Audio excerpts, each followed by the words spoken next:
Hey everybody, good evening. My name is Alex Martin. I am the technical lead for SC Codes, and I'm really happy to have y'all here with us on Monday, hopefully safe at home like I am. Tonight I'm going to be talking about some kind of how to get started and handling some of the questions that we see really often at our program and on our platform, but I'm also open to questions from you. So we've got Leah in chat, opening up some questions and encouraging people to introduce themselves, and I'll be keeping an eye on that and answering those as I can as well. So please don't hesitate. If you have any sort of questions or anything that you're curious about that we haven't covered or something you'd like to dig more into, just let us know in the chat box there somewhere in your browser, and we'll be happy to help answer those questions. Hey Leah, how are you?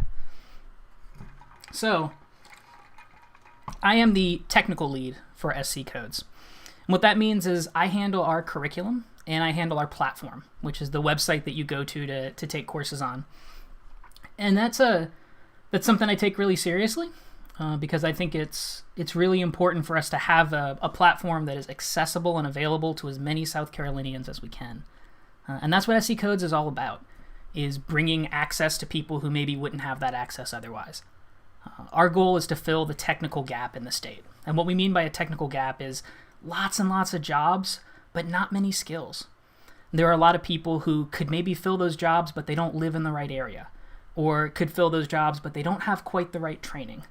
And so our goal is to help you get forward on that path and get started on that path.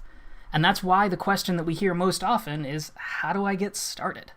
People are really unsure of what steps to take once they've decided, hey, I might be interested in computers or coding or programming, so where should I go? And we hope we can give you a platform that not only answers those questions for you up front, but also gives you those first steps and helps launch you into maybe a new career, maybe a new job, maybe just a hobby that you could enjoy. And that's really what we focus on with the SC Codes platform. So the question that we hear most often is clearly, where do I get started? But we hear that from two different kinds of people. And I want to talk a little bit about those kinds of people, and maybe you fall into one of these camps and maybe you don't. And certainly let us know in chat if there's a different category that you find yourself in. The first category that we hear from most often is people who have no experience at all. And that's awesome. If you're asking the question and you're interested in getting started, that's the hardest part. From there on, it's super easy.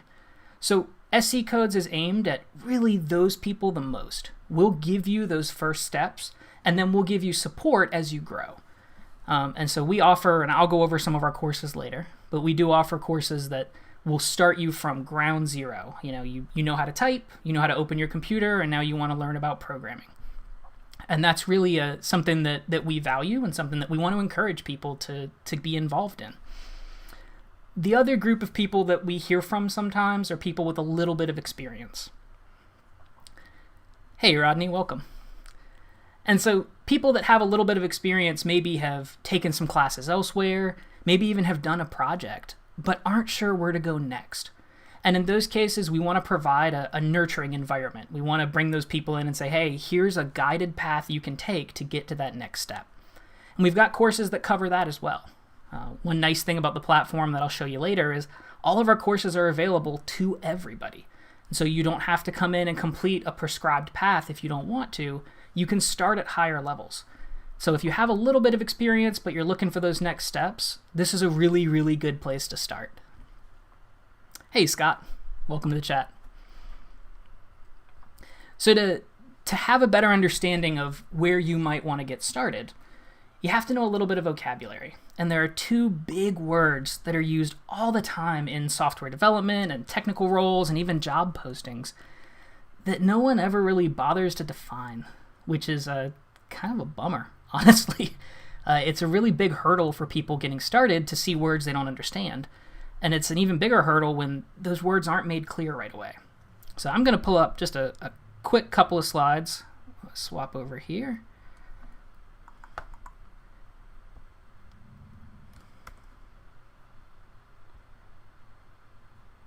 There we go. So I want to talk about front end and back end, because these are things that you will see in job posts. You will see from Recruiters, you will see on side projects, if you try to pick up freelance work, you're going to see things about front end and back end. And there's just not enough explanation about what these mean.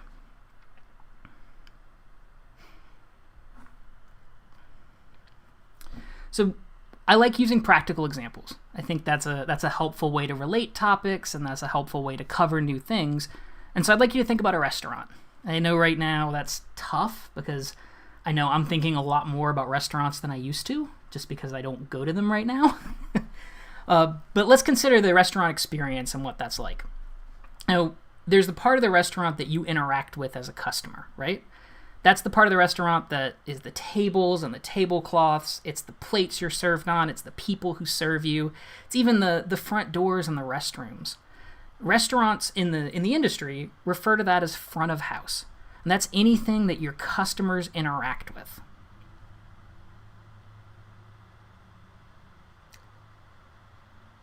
Oop, thanks for letting us know about that audio, Scott. Let us know if that clears up, please. So in a restaurant, the front of house is where your customers interact. And what that means is anything a customer touches, sees, does as part of their restaurant experience is on the people responsible for the front of house. And usually that would be a general manager or somebody at the front podium there. You know, it's easy to think about that as just inside the restaurant, but that's also outside, right? That's the parking lot. That's the advertising. There's lots of things that front of house is responsible for that isn't just inside the restaurant, but it's everything that the customers interact with. Now, on the other side of the restaurant, on the other side of the industry, you have the back of house. And that's the kitchen, which is the first thing most people think about, but it's also the back office. Depending on the type of restaurant we're talking about, maybe there's a lounge space for employees. Maybe there's a locker room or a changing area. This even goes down to utilities. The restaurant can't run without power or without water or without a dumpster out back. But these aren't things that customers interact with, right? You're not turning the lights on. You're not pouring anything out of a faucet. Clearly, if there's no water, you may have a poor experience, but that's not the responsibility of somebody who's serving you. These are all things that support the restaurant. And the restaurant wouldn't be there without both the front and back of house. But the interactions between either employees or customers differ based on which side you're in. We draw that same kind of line in software development and in programming. So front end is the analog, the comparison to front of house in the restaurant. And the front end of a website is everything that a user interacts with. So that's all the design elements, all of the colors and the fonts that you choose, where you put things on the page and how they flow as you scroll. All of that comes in the front end. You've also got interactivity as part of your front end engineering. And so that means if there are buttons on the page or there's pop-ups, if things happen when the user does something, that's a user interaction. And a front-end engineer is who designs that and who makes that work. It even goes down to art. And so designers nowadays in the web typically are involved in the front end. This means that they're deciding not only what the art is, but where it goes on the page, how it's laid out, and how other parts of art elements are animated or respond to the user. So if you're somebody who's artsy, or if you're somebody who's really interested in interacting with your users, with the people who are coming to the application or site that you've built, front-end engineering is a really, really good way to go. It opens up a lot of doors. It gives you a lot of direct touch points with your users. And that can be a really nice thing. On the other side of things, just like the back of house in the restaurant, we've got the back end of a website. And the back end of the website is what supports the front end. And the back end can support multiple front ends. Just like a restaurant might have a pickup window and a seating area, a web app might have a mobile app on your phone and a website. And so the back end is going to be what supports all of those different front ends, all of the designs and design elements. But the back end doesn't have any real design elements. It's more of a, I hate to use the numbers example because that feels kind of scary, but it's very much a numbers and text land. Instead of dealing with art and colors and font, you're dealing with things like databases, which is where you store all the data you get from your users. You're dealing with things like validations. When you press a button on a form and it pops up and says, sorry, that doesn't look like an email address. That was a back-end engineer who checked that for you. You're also dealing with business logic. And this is where back-end engineering gets a little bit more fun, right? Business logic means the things that make your business unique. The parts of your app or the parts of your website that really make your app saleable, make it stand out. So let's think about a shopping app, right? When you go to that application, it looks nice. You've got a search bar, you've got little graphics, all of that's done by the front-end engineers.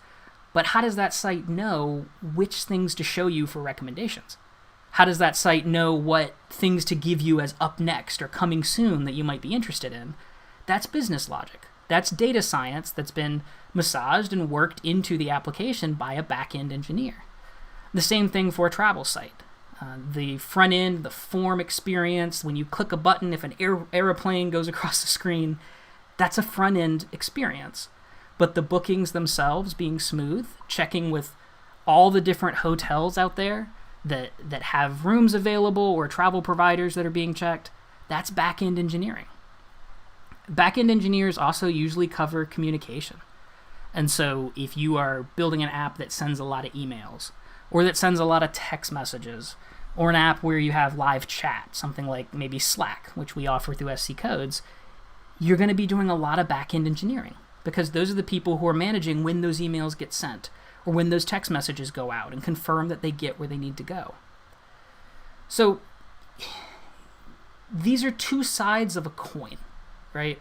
These two terms are really important to have a basic understanding of, but every application is going to have both. And most engineers will lean one way or the other.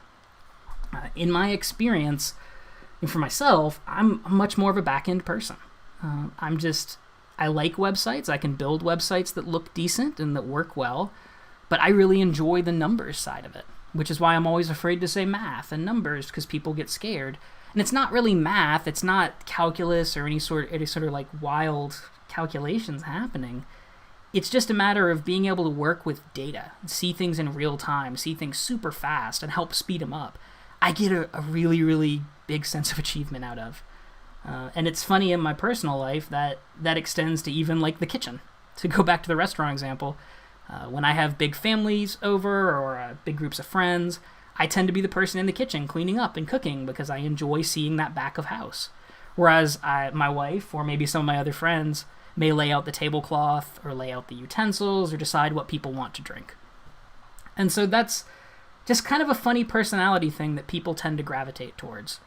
And understanding these terms makes it really, really easy to decide on a direction because you're not just lost out in cyberspace and saying, I want to learn programming, I don't really know what that is.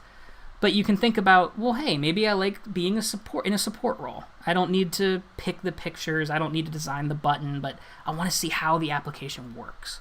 On the other hand, maybe you want to choose the art. Maybe you have really strong feelings about serif and sans serif fonts, and that's okay. That's great. There's a role there for you. One other really important thing to understand about these two kind of categories of programming is that the lines are a little gray. You know, as a back-end engineer, if you go down the back-end path, you're going to learn some front-end. You're going to have to build interactive components. You're going to have to work with users. So you get to learn a little bit of both, but you can lean towards the back-end. As you progress in your career, you can choose to specialize. And so specialization might look like somebody who is really into animation, gets very, very good at animating. That would be a very specialized front-end engineer. And you could get to a point where all you do is design the animations on Facebook, right? All the buttons, all the links, all the images, you could be the designer for those. On the other hand, you could really dig into backend, and you could get to a point where all you do is work with data. You work as a data scientist, you look at a spreadsheet all day, you filter things, you write scripts to automate processes, and that's great too. It comes down to personal choice, and it comes down to knowing how to target the time that you're spending learning so that you're getting the most out of it.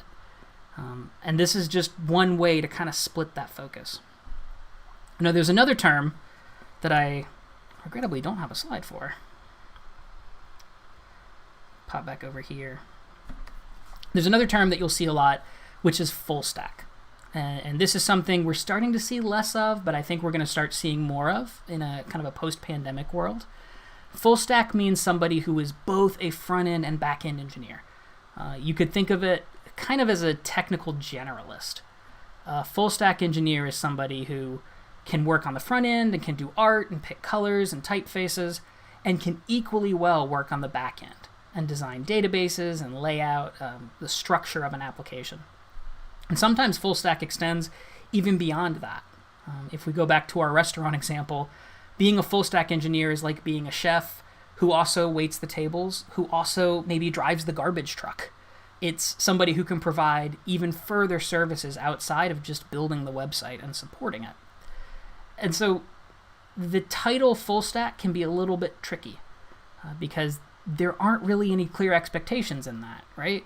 If you ever see a job post for a full stack engineer, it's important to dig into what they're looking for and to understand what your role is going to be, because chances are you're going to lean towards the back end or towards the front end, unless this is a really brand new, building a new website from scratch. And so that's just one of those little hazards that I've seen that I like to warn people about. It's a good word to know. You will see it. It's full-stack usually, just like front-end. But it can be a little tricky, and expectations can be hard to manage around that. But certainly, after a few years of working in the back end or working in the front end, you'll get a better feel for what you do best and what you do worst, and you can sell yourself as a full-stack engineer who specializes, or as a full-stack engineer who, knows a lot about kind of the middle area between the two. And there's nothing wrong with that either. Looks like, Scott, you asked about logic. Could you tell me a little bit more about that? That I may be a little bit behind on chat there as well.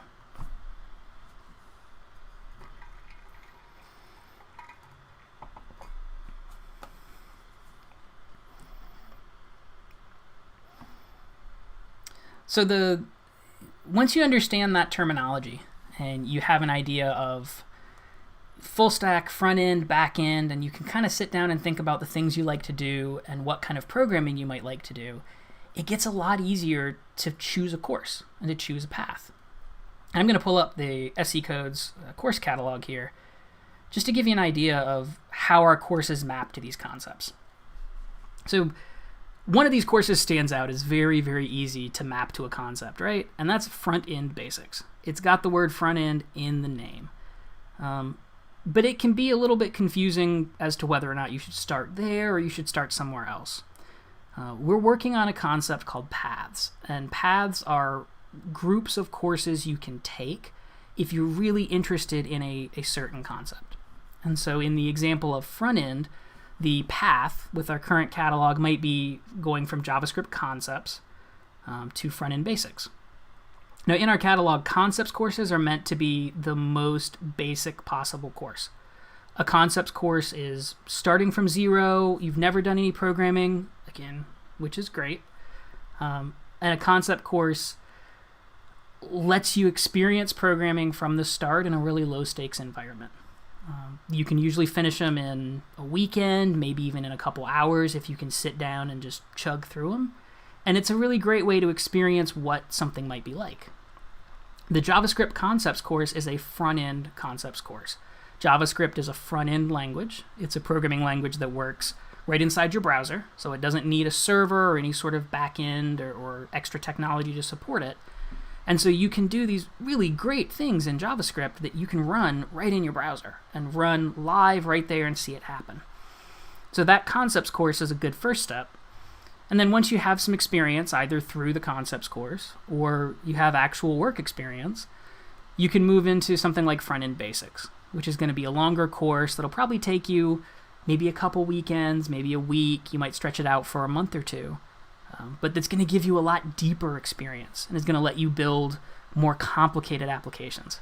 And it is going to teach you more of what it's like to do this day to day as you build these really big, complex tools. Yeah, and just like Leah said, the concepts courses are really designed to be done quickly. One thing that we're really proud of, regardless of vocabulary, regardless of front end or back end, all of our courses are easy to drop into and drop out of. So if you come into something and you don't like it, you can try another course. If you come in and you don't really know how much time you have, you can see how many modules are right inside that lesson, and you can choose whether or not you want to knock out one of them or 10 of them, or just finish the whole module before you wrap up. And so certainly once you have a course decided, there are some pretty cool tools you can use to help you manage your time around that. Scott, that's exactly right, man. I think that's the word that I probably was searching for there. Back-end programming is very much about logic. It's a way of thinking about how the computer thinks and trying to translate those little ones and zeros that run everything internally out to human needs. Like, hey, I want to book a hotel room, or I want to buy some shoes. The back-enders are who handle the logic around that. That's a perfect term to apply there. So backend is a little bit more confusing because backend can be supported by a number of different languages. So whereas frontend tends to be JavaScript, there are some other languages, but they're not really common. Backend is going to be things like Ruby, things like Java, things like Python, which you may have heard of.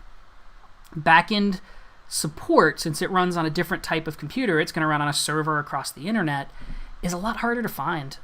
And certainly there's more of a technical kind of ramp up and a little bit of a learning cliff there to get over when you start with technical concepts. But we do have two technical back-end concepts courses, and that's Java and Ruby. Now, the difference between these is Ruby is typically used for web applications. Ruby is really commonly used for websites that you see every day. One of the most famous ones is Shopify, which if you've used a shop online or you've bought from anybody, you've probably seen a Shopify site. That all runs in Ruby. That is the language they use. Java, on the other hand, can be used for websites, but can also be used for software on your computer. It can be used for software in your car, in your refrigerator, on your mobile phone. It's everywhere. And so Java's a little bit more complicated because it's an older language and has to support more tools, more platforms. But it's also a really in-demand language because of that. And especially in South Carolina, where we have a tendency towards more industrial and kind of larger employers, compared to somewhere like San Francisco, where it's a lot of startups, Java is really highly in demand and is a really interesting language to explore if you would like to work at one of those bigger companies. In the case of Ruby, we've actually got a full, nice long path you can take, going from Ruby concepts up to Ruby basics, which is going to dive a little deeper into the fundamentals of Ruby and back-end programming, and then all the way up to Ruby on Rails, which is Ruby with some extra front-end magic and kind of gives you a whole vision of a web application coming together. This particular path is pretty long. This isn't something, if you take concepts and basics and then Rails basics, that's going to give you a lot more depth, but that's also going to give you a lot more time. This is something we don't expect people to complete in a week or maybe even a few weeks. The good thing is, when you come out of this, you'll have a really deep understanding. And so if you're interested in programming as a career and you think that back-end programming might be the way you want to go, this could be a great path to take. Try out both of our back-end, kind of see which language you like, and then experiment deeper with Ruby and build some more tools, build some more applications. So those are the two biggest paths based on either front-end or back-end interest that we've currently got content for. Now, the good news is we're constantly adding new content. We've been improving some of these older courses thanks to your questions, and we are starting to look at some new content in the future to extend our front-end course and add some extra back-end pathways. And so we should see pretty soon some new stuff here that you can dive deeper in. So we certainly don't want you to feel left out. But when you're looking to get started, those are really the things to ask yourself and the things to dig into is what kind of work do I want to do? What part of an application might I want to work on? One really nice thing about knowing the words here. There we go. One really nice thing about knowing this vocabulary, knowing these terms, and knowing which path you might want to take is that once you get past that, the next steps are the things you've heard your whole life. And I don't want to harp on the things every business book that was ever written has told you to do. But the best ways to get started programming are consistency, because your brain is going to retain knowledge just like a muscle grows as you flex it. And so setting 5 minutes a day, 10 minutes a day, an hour every weekend aside to focus on programming is going to give you really consistent gains in your knowledge and your understanding. And you're going to be able to dive deeper because you have that consistency. The other thing that's really important to remember is perseverance. And again, it sounds a little bit like a business book, but programming can go on the same day from being the greatest thing you've ever done to the worst. I've done this full-time for many years, and I did it as a hobby and part-time for many, many years before that. And there are days still where I wake up and I have a problem right away and the rest of my day is ruined. And there are other days where I wake up and I solve problems, bam, bam, bam, all day and feel fantastic. And so you have to start building from the start, both that consistency and that ability to get over that new stuff. And one cool thing that we offer that we don't ever want you to forget is SC Codes isn't just a platform, it's also a community, right? We have literally thousands of students and mentors and employers and all sorts of people from all around the state who are connecting on our platform. And so if you're having trouble or you're just starting a course and aren't sure what things might look like for you, we've got Slack. You'll get a link in the learner's guide when you first start to our Slack channel, where all of our mentors live, where most of our students are active, where you can ask questions, you can introduce yourself, and you can join local groups to meet up with people. Certainly right now, local in-person meetings aren't happening like they used to, but that's something we're looking at phasing in the future. And you can get to know people now so that when you're a little more comfortable going out, or maybe you find a nice 6-foot round table, you can all sit with your laptops and work through problems together. The other thing that we offer in terms of community is that long-term support. We have a job board on the site. We have employers that search the site. And so if this is something that you're really making a career change and making a big leap, we can help you move to that next step, whether that's a new job or a whole new career or just a promotion or a hobby that you're interested in. And so that's the kind of support that we want to make sure that you've got, because in a lot of cases it's support that the people behind this program didn't have coming up. And we want to make sure that you've got that now while it's so easy to give. And I am, to reiterate what Leah said, I am here to answer questions. We usually run to about 7:30, but I am happy to run over. Certainly if you have questions about vocabulary or jobs or any of our courses, I'm happy to answer those. And if you don't have them right now, but you think of them later, you're welcome to contact us on the platform. You can ask questions under any of the lessons. Or you can contact us through the website. We have our emails on there. You can email us at mentors@sccodes.org. And you can access Slack and hop in and talk to us live. And I or Leah or anybody else in the program would be happy to help you out with what you got going on.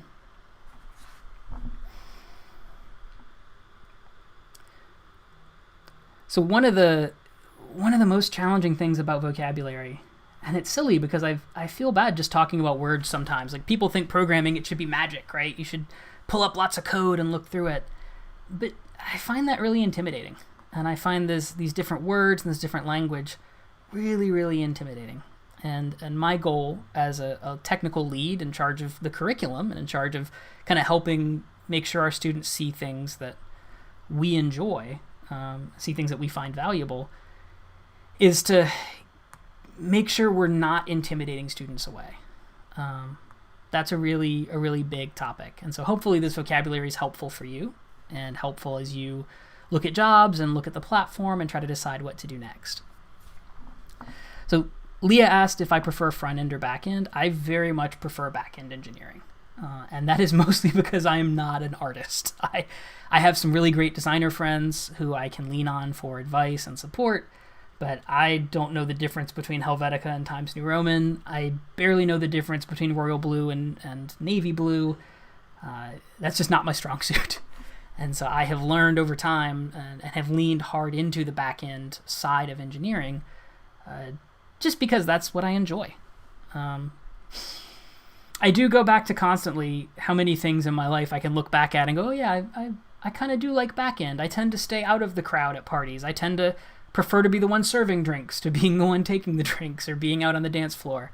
And those little personality quirks will translate as you start learning programming, which is a fun thing to find out about yourself.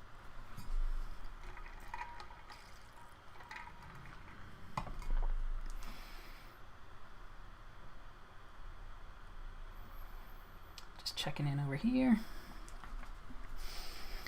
So another thing that can be intimidating when you're first starting is not knowing the names of languages. And so that's something that definitely the programming community hasn't done a great job of helping people, right? JavaScript, for example, is a front-end language. Those terms don't really have anything to do with each other. Even more confusingly, JavaScript and Java have nothing to do with each other. JavaScript was named after Java in an attempt to combat on the market and to take some market share. And so that's another thing that can be tough to learn. But now that you know front end and back end as separate concepts, you can look up these programming language names. So if you find out about, say, Ruby and you want to learn more about it, you can go search something like Ruby back end versus front end. And you can learn a lot about how a language is used just by those search results and just by what people are asking online. Yeah, absolutely. So Leah asked what I would recommend in terms of getting started and the Getting Started guide. And that is 100% the best place to start your journey. When you log into SC Codes for the first time, this Getting Started course down here on the bottom right is the first thing that you should dive into. And in that course, we do cover a little bit of this front-end, back-end definition.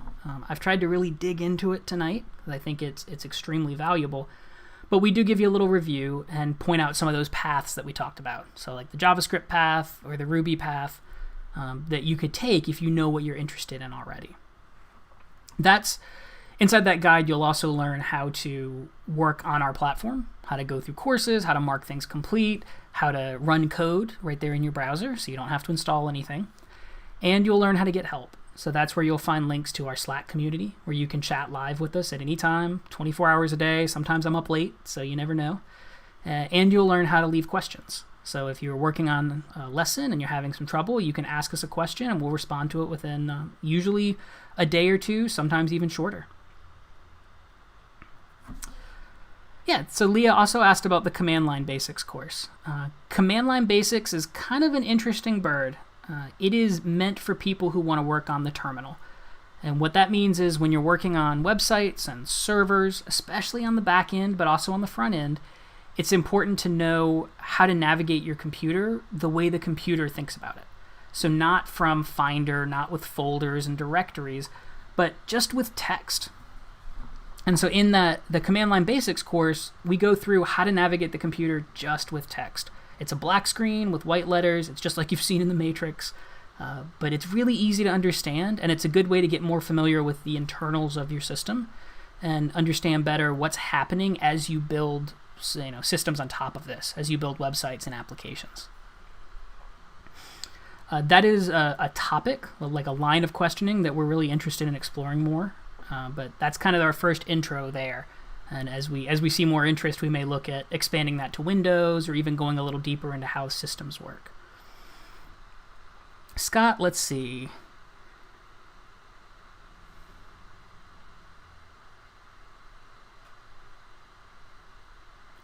Yeah, Scott, that's exactly right. So Scott asked and said, if you have a problem with a tablet and you call customer support, they'll work with you in dealing with the front end of that.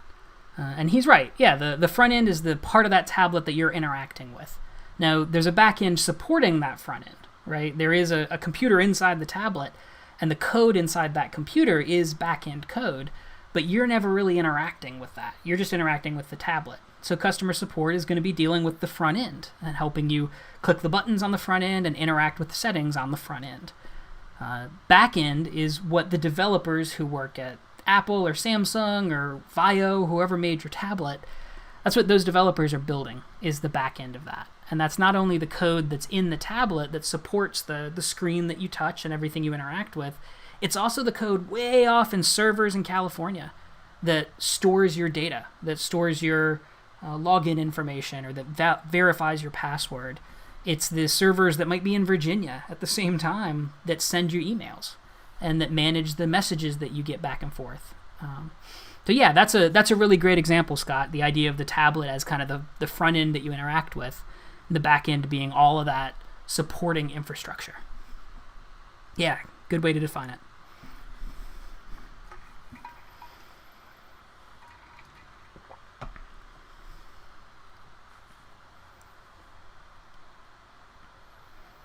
One nice thing about our platform too is we're always looking for suggestions, and we're as open to those as we are questions. We want this to be something that everybody can use, and so if you have questions, or if you have suggestions, or if you have complaints, if you find a problem with one of our courses, you can let us know through those same channels we offer for questions. So on Slack or right in the lesson. When there are problems with the course, we'll definitely jump on those and try to address those as quickly as possible.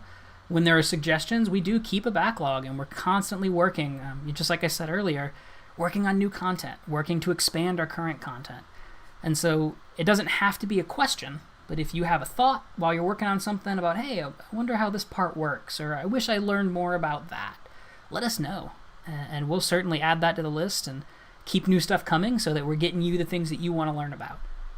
Because ultimately that's our goal, is to make sure that we're filling that tech gap and we're training people with as many skills as we can.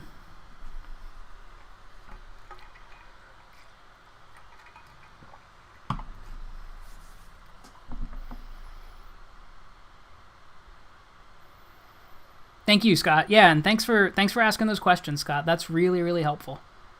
Certainly, if you're asking those, there's lots of other people who are wondering that too.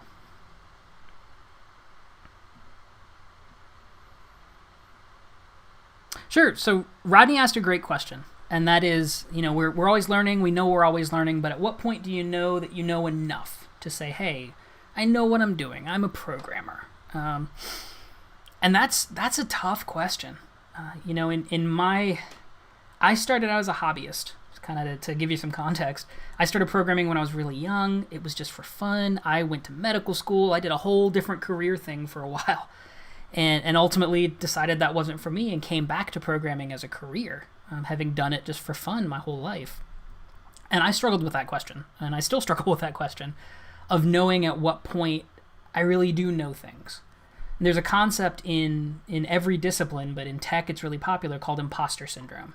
And that's this concept that you never really feel like you know enough. Maybe even as a senior engineer, you're still going to Google. I think the best way to gauge yourself and to know that what you know is valuable is by building things. And that's something that we focus on in our curriculum, but you can focus on yourself. You don't need SC codes for that even. But I think it's really important that you try to practice what you've learned. And so that may mean just sitting down in your terminal or in an editor that lets you write code for a website and just building a website. It might be silly. It might not look great. It might just be a picture of your cat and a button that sends you an email. But that's your website, and you built it. And that is an incredible feeling when you can go from a blank page to something that you built just with the things you know. And you do that once, and you add that cat picture. You do it again, you add 2 cat pictures. And by the end of it, you build a website where you can design your own cat picture. And so you build on that knowledge, you build on those topics, and that's what reinforces for yourself that you really know the things you think you know. And in my experience, that is the best way to gauge yourself and find out if you're at a point where you can be comfortable. Another thing that I've seen recommended pretty often is to go to job interviews. Especially in tech, there are a lot of jobs that interview remotely, so it's pretty low stakes. You might have to put a nice suit on and make sure you don't drop your camera like that guy in the news, so they see you're not wearing pants. I'm wearing pants. You should wear pants. But doing a job interview is a good way to see where you're at, because if you go into an interview with somebody and have no idea what they're talking about and are just immediately lost, then maybe you need to study up a little more, and you can use the interview to learn the things you need to study. But you might go into an interview thinking you don't know anything and just really blow the interviewer away when you can answer their questions. And so that's another good place to practice and to learn kind of what's out there. Certainly, you can always talk to other people. You talk to other programmers and ask questions and see if they tell you, hey, that's kind of basic, let's give you some examples. Or if they say, oh, that's a really good question, let's learn together. And that'll let you set a baseline as well. I think I gave kind of 3 examples there. The biggest one is building things, if you want to find out what you know. Doing job interviews or talking to employers. You don't have to be a formal interview, but just kind of talk to people, get an idea of what they're looking for. And talking to other programmers, I think, are 3 ways to find out how much you really know. But that is an excellent question. And that is something that can be tough to bear, but certainly all the people I've ever worked with have wondered that at some time or another. Yeah, thanks, Rodney.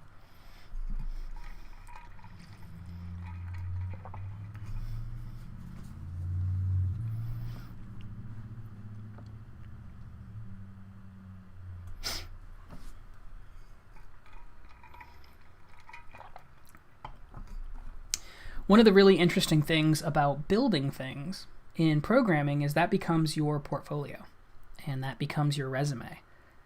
And it's funny for me to think about because I can't think of many other disciplines. I guess arts are kind of like that, where you paint something to build a portfolio. But generally your resume is how long you've worked at places and what kind of work you did there. Oh, and Rodney just asked about building a portfolio to show to interviewers. So this is perfect. So yeah, to build that portfolio, you build projects. And that's really one of the interesting things about programming is the more you build, the bigger your portfolio becomes.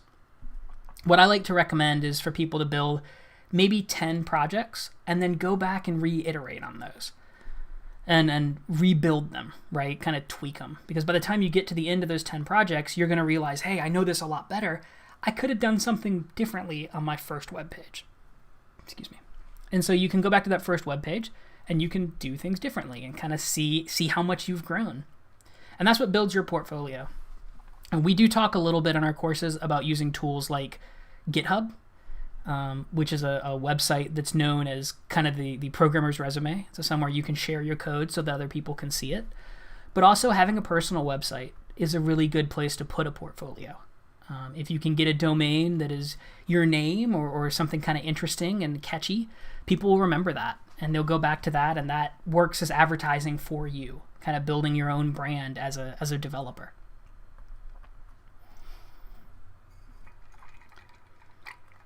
That's something else too that having a network is really helpful for.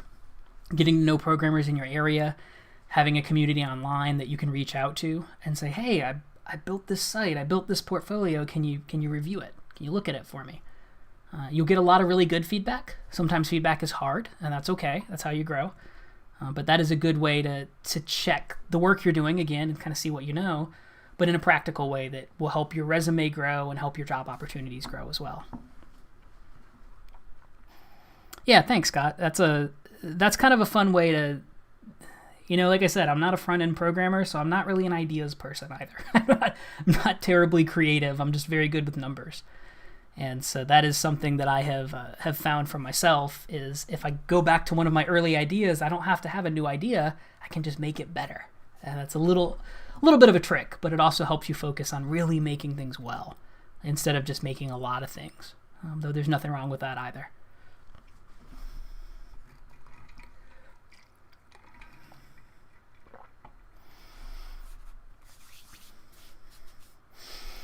Right now, I think there are a lot of concerns about job prospects and about how the industry is faring. And as somebody who works as a programmer full-time, there have definitely been changes in the industry, but the nice thing about technology and about programming and software is that pretty much every company is reliant on it now. And so we may see a shift from more of these little product kind of fun companies to really serious medical companies and companies that help connect people who need it. But those companies all still rely on software. And so there are lots of big problems still to solve. There are lots of big companies that still need support. And this is actually a really good time to get into software and into programming. Not to mention the fact that pretty much all companies are remote now. And as a programmer, that's really easy to do.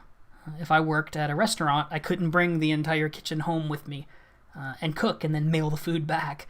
But as a programmer, I can bring my laptop home with me, and I can work from home and help take care of my family and be close, and at the same time produce really good quality work for people all over the country. And so it's a really interesting field to be in right now, just because programmers have established patterns around that kind of work that a lot of other industries are just now trying to figure out. Yeah, Scott, you're exactly right. Technology is not going anywhere.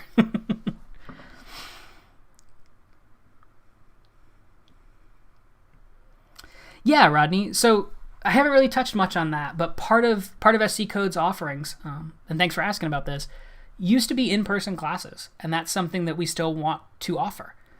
The structure of those is kind of flipped classroom and is something that we can offer in a way that you can come out to a meetup at a library, for example, somewhere local to you. Meet up with lots of people, talk to mentors who are in your area, get step-by-step reviews of your code and help working through problems. And that's a really, really great thing to do. That's not something that we have a timeline on right now, but it is something we want to get back to. And it's something that we've got a pretty good network around the state. And so wherever you're at, there's probably somewhere close that we can set up meetups and set up local connections. Until we're able to get back to those in-person classes, a platform like Slack, online chat, is a really good way to get started. We do have localized channels, so you can join the upstate channel or the Charleston area channel, get to know people in your area, and once we start doing those in-person meetups again, then you can come out and already know some of the people on the ground, which takes some of that intimidation away, right? Takes some of those first hurdles out of the way. We do those in-person reviews, though. The other thing that we do right now, back to that remote concept, is video calls. I've been on a couple calls with students who were really having trouble with something and just wanted to ask a question and are better talking in person. And just like we're talking right now, and you're on chat and I'm on a video, we could both be on a video, we could both be on chat. There's lots of ways to interact. And so this is a really, really great time to learn these new things, because if you have questions, there's lots of ways to get them answered. But we are looking at, and we do, as a rule, offer those in-person courses when we can. Yeah, thanks for asking about that.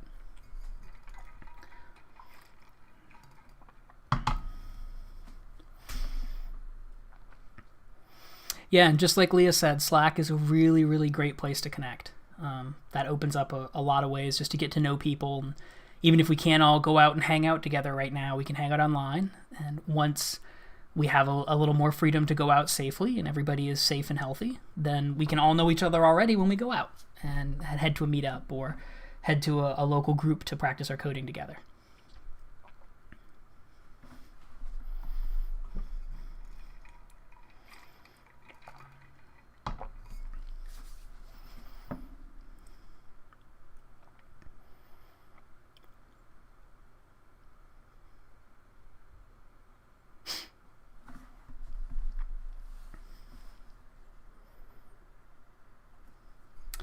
If you have any questions that are local, certainly feel free to ask those. By local, I mean like questions about maybe jobs in your area or people to meet up with. We've got a pretty big network. We do have thousands of people that we've worked with as a platform. And so we can absolutely help connect you to people who can answer questions about your area, even if I can't personally answer them. I'm in Greenville. I know this area. I'm actually from Newberry, so I know kind of the Greenville-Columbia corridor, but we can connect you with people all over the state if you have bigger questions for your particular zone. Scott, thank you, man. Thanks for your questions. Thanks for being here. We're glad to have you, and certainly hope to see you on the platform and see you on Slack.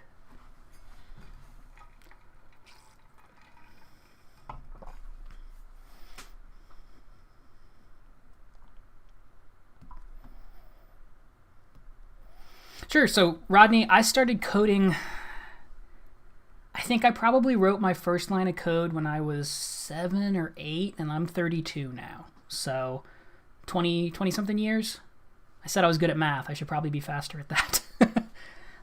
When I started programming, it was to code video games. Like a lot of people, I think in general, who get into programming, the first thing you say is, hey, I want to make a video game, right? And so that's why I started, and I built a lot of little games on my own, and then when I was in high school, realized I could make some money at it, and so I built websites for my school system, the high school and middle school that I went to. I helped build their websites while I was going to them, and then, like I said, I actually went down the medical track as a career and majored in something totally non-technical.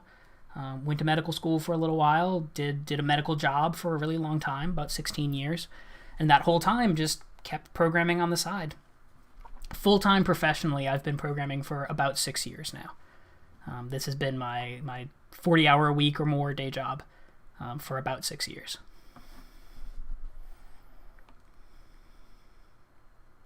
Thank you, Scott. Scott's my math man tonight. I appreciate that.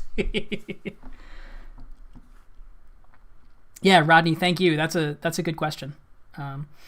Certainly, I think it has a lot more to do with quality over quantity. I've worked with people who've programmed for 2 years and are way over my head already. And I've worked with people who've programmed their whole lives and never really wanted to go full time. And so I'm a little bit ahead of them.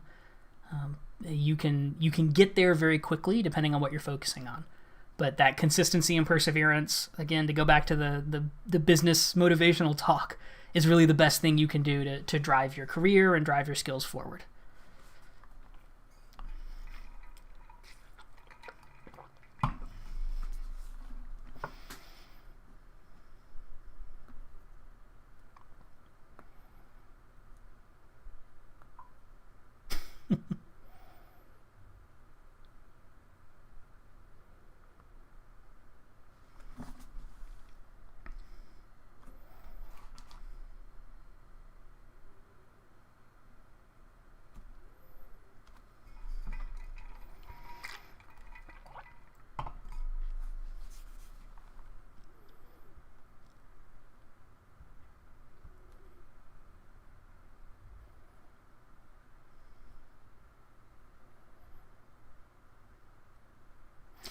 If nobody else has any other questions right now, I think we'll probably go ahead and wrap up for this evening. Please do join us next week. We're doing this every Monday at 7 p.m. I'm not sure what we're covering tonight, or we're covering next week. I know what we covered tonight, but I'm sure it'll be something exciting, so watch out on Twitter and on Slack for announcements about what we'll be covering.